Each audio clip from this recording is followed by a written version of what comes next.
మేషరాశి వారికి తృతీయ స్థానంలో గురువు, పంచమ స్థానంలో కేతువు, దశమ స్థానంలో రవి, బుధుడు, కుజుడు, శుక్రుడు, లాభస్థానంలో రాహువు, వ్యయ స్థానంలో శనేశ్వరుడు.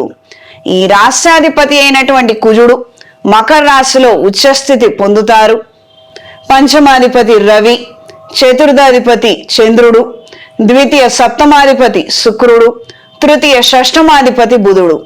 వీళ్ళందరూ కూడా ఉద్యోగ స్థానంలో, కర్మస్థానంలో ఈ రాశికి ఉన్నందువలన ఉద్యోగరీత్యా మంచి మార్పులు ఏర్పడే అవకాశం ఉంటుంది. ధైర్య సాహసోపేతమైనటువంటి నిర్ణయాల వలన, చేసే కార్యక్రమాల వలన మంచి ఫలితాలు సంప్రాప్తిస్తాయి.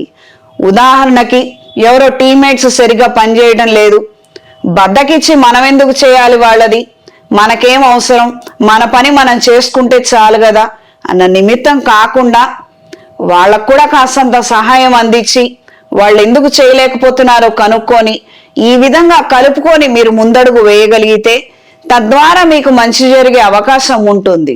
ఇప్పుడు ఏవైతే ఈవెంట్స్ జరగబోతున్నాయో ఉత్తరోత్తర భవిష్యత్తుకు అవి పునాదులుగా మారబోతున్నాయి.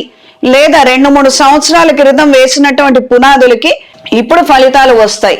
అర్ధాంతరంగా ఇప్పటికిప్పుడు ఈ వారంలో ఒరిగేది ఏమి ఉండకపోవచ్చు, కానీ మన ఆలోచనలు, క్రితం మనం తీసుకున్న నిర్ణయాల వలన మనకి ఈ రోజుల్లో బెనిఫిట్స్ జరిగే అవకాశం ఉంటుంది. అదృష్టం కూడా వెన్నంటే ఉన్నట్టుగా మంచి పరిణామాలు ఏర్పడతాయి. ఏదో ప్రాపర్టీ లిటిగేషన్లో ఉంది, ప్రయత్నం చేస్తున్నాము, కొంతమంది అనుకూలంగా లేరు, అది చికాగ్గా ఉంది, కానీ ఇప్పుడు అవన్నీ కూడాను సెటరైట్ అవుతాయి, మీరు బెనిఫిట్స్ పొందే విధంగా మారుతుంది. క్రితం ప్రారంభించినటువంటి పనులలో మంచి పురోగతిని, బెనిఫిట్స్ ని పొందగలుగుతారు. ఈ రోజుల్లో ప్రారంభించబోయే వాటిల్లో కూడా మంచి పరిణామాలు ఏర్పడతాయి. కానీ నీరసం, నిస్సత్వ, మాట దురుస్థానంతో మాత్రం ఇబ్బంది పడే అవకాశం ఉంటుంది. సాధ్యమైనంత వరకు ఈ అలవాట్లకి దూరంగా ఉండండి. షార్ట్ కట్లో ధనం సంపాదించాలని గ్యాంబ్లింగ్, బెట్టింగులు, ఇతర వీటన్నిటికీ కూడా ఖచ్చితంగా దూరంగా ఉండండి. అదృష్టం ఏదో తన్నుకొస్తుందన్నారు, ఒక ప్రయత్నం చేస్తే పోతుంది కదా అని మాత్రం ఆయా మాధ్యమాలలో ధనం పెట్టద్దు. రూపాయి ప్రయోజనం ఉండదు. దాచుకున్న 10తో పాటు వెనకాలన్న 50 కూడా వెళ్ళిపోతుంది. అప్రమత్తంగా ఉండండి. గ్రహస్థితి బాగున్నప్పుడు మంచి ధార్మిక కార్యక్రమాల రీత్యానే మీకు ధనం వచ్చే అవకాశం ఉంటుంది, అభివృద్ధి వచ్చే అవకాశం ఉంటుంది. అంతేగాని ఏదో చీటింగ్ వ్యవహారాలలో, ఈ ఇతర వ్యవహారాల రీత్యా మాత్రం ఏ ప్రయోజనం ఉండదు.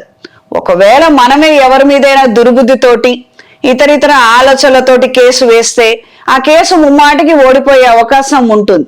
ఎందుకంటే ధర్మం కూడా మన పక్షాన ఉండాలి, అప్పుడే మనకి విజయం సంప్రాప్తిస్తుంది. అంటే ఇది వేరే ఇతర అని కాదండి.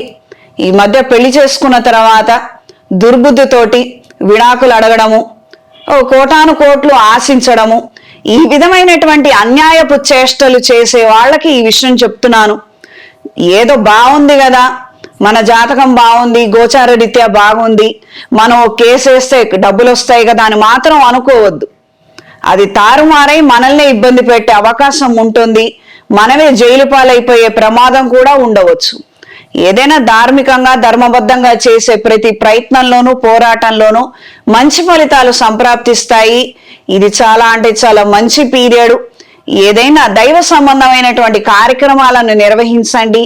రాబోయే మాఘమాసంలో ప్రతిరోజు సరస్వతి దేవి స్తోత్రాన్ని పఠించండి. అనుకూలమైన మార్పులు ఎక్కువగా ఏర్పడతాయి. ఏలినాటి శని ప్రభావం కారణం చేత బద్ధకము, నీరసము, చురుకుదనం లేకపోవడము, ఎప్పుడు ఏదో వెనకబడిన ఆలోచనలతో బాధపడే అవకాశం ఉంటుంది.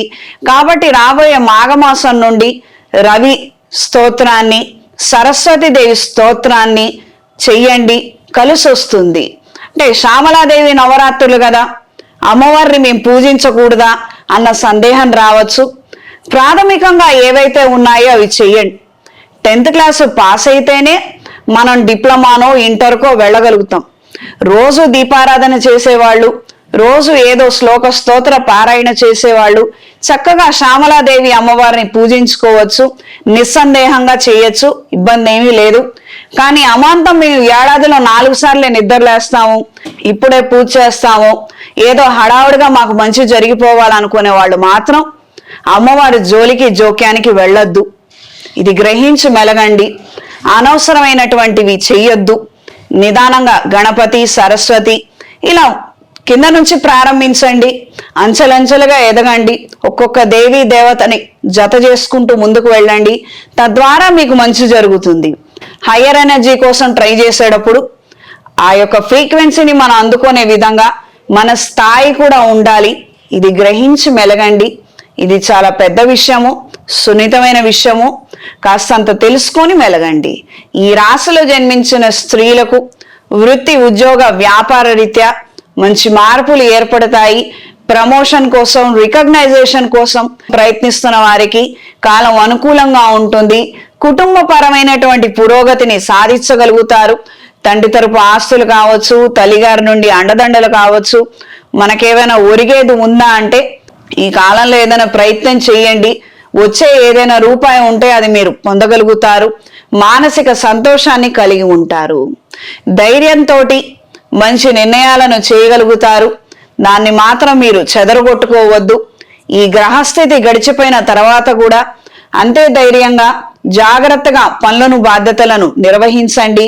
తద్వారానే మంచి ఫలితాలు ఉంటాయి. ఏదో టైం బాగున్నప్పుడు స్టార్ట్ చేశాము, ఇప్పుడు టైం బాగాలేదన్నారు కదా అని పక్కన పెడితే ఏమీ ఉపయోగం లేదు. ఒక మంచి టైంలో స్టార్ట్ చేస్తే దానికి ఒక మంచి ఎనర్జీ ఉంటుంది, మొమెంటం అనేది ఉంటుంది. కాబట్టి అది సుదీర్ఘకాలం వెళ్ళటానికి అవకాశం ఉంది. ఆ తర్వాత అది మనం కొనసాగించాలి. దాన్ని ఏదో నెగ్లెక్ట్ చేసి పక్కన పెడితే ఉపయోగం లేదు. ఇది తెలుసుకొని జాగ్రత్తగా చేయండి. కొత్త ఉద్యోగం కోసం ప్రయత్నం చేసేవారికి బాగుంటుంది. ఎవరి మాటలు వినొద్దు. సాధ్యమైనంత వరకు అది చేస్తే మంచిది. తద్వారా మనకి, మన కుటుంబానికి మంచి జరుగుతుందన్న అభిప్రాయం మీకుంటే చక్కగా అది చెయ్యండి. క్రమేణా మిగతా వాళ్ళందరూ కూడా ఒప్పుకుంటారు. అందరూ ఈ నిమిషం ఒప్పుకోవాలంటే మాత్రం అది కుదరకపోవచ్చు, ఆ పని నెరవేరకపోవచ్చు. ఈ రాశిలో జన్మించిన వారికి కలిసొచ్చే రంగు ఎరుపు, కలిసొచ్చే దిక్కు పడమర, కలిసొచ్చే సంఖ్య 8. ప్రతిరోజు సుబ్రహ్మణ్య స్వామి వారి స్తోత్రాన్ని పఠించండి. రాబోయే రోజుల్లో దశమ స్థానంలో కుజుడు, లాభస్థానము, వ్యయస్థానము, రాస్యాధిపతి గ్రహస్థితి ఈ విధంగా ఉంది. కాబట్టి సుబ్రహ్మణ్య స్వామి వారి ఆరాధన చేసుకోవడం వలన ఎడిషనల్ బెనిఫిట్స్ ని మీరు పొందగలుగుతారు. మంచి ఫలితాలు ఏర్పడతాయి. రాబోయే మహాశివరాత్రి రోజున అంగారక పాశుపత హోమాన్ని జరిపించండి. ఆర్థిక అభివృద్ధి, వ్యక్తిగత అభివృద్ధి, ఉద్యోగ వ్యాపారాలలో అద్భుతమైన ఫలితాలను పొందగలుగుతారు.